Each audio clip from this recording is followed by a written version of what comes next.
చేసుకోండి.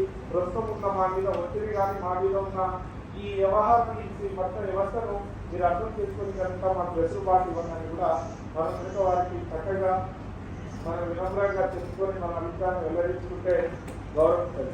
ఒక సాధారణ పౌరులు వస్తే వారితో మాట్లాడే తీరు ఒకటి ఉంటుంది. అదేవిధంగా ఒక టిక్ టాక్ వేసుకొని వస్తే వాళ్ళతో మాట్లాడే విధానం ఒకటి ఉంటుంది.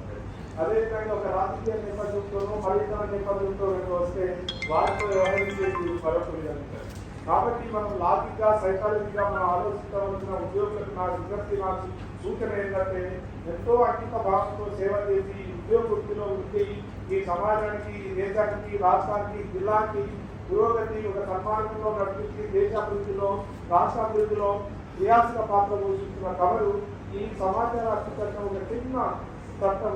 ఆ సమాచారాన్ని మీరు డీల్ చేయడంలో కూడా కొంచెం ఓపిక, సహనం ప్రదర్శించి కొంచెం